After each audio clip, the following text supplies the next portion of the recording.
history of our pay gap analysis goes back to 2007, where we pulled the data together. It was a little bit of a shock for us at that time. In fact, our organisational's overall pay gap at that time was a staggering 43%. So it really was something that we all sat up and took notice of, and really something that we clearly understood action needed to happen. So we pull all of our data together and we look at that across levels. So we look at our levels of management.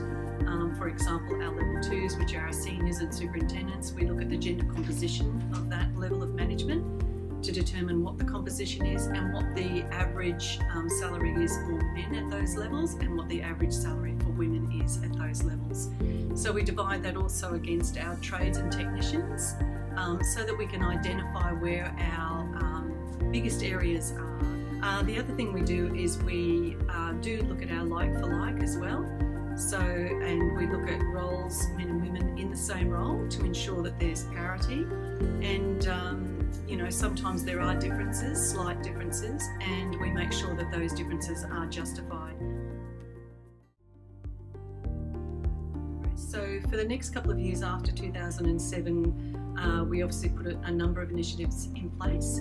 In 2010, we started to implement and set up diversity objectives, and some of those objectives were about reducing our organisational's overall pay gap, but also about increasing the proportion of women in the workforce, and also about increasing the number of women returning after parental leave. We've analysed our data monthly, actually since 2011, so we're very, very close to our data, and we've done that for a number of reasons, because we found that if we were only doing that once a year, so much happens in between and we weren't really able to identify our focus areas. So by pulling the data monthly, we're able to see with turnover and with new starters just what impact that has on not just the gender composition but also our pay equity gap.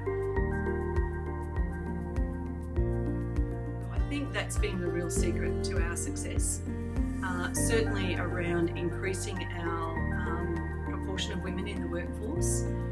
So when we were looking at our data, we had a 16% gender composition. We've been able to bring that up to 26% in 3 years, and only because we knew what the data was telling us. I'm quite surprised still in reading the WGA report that 73% of reporting companies still do not analyse their data.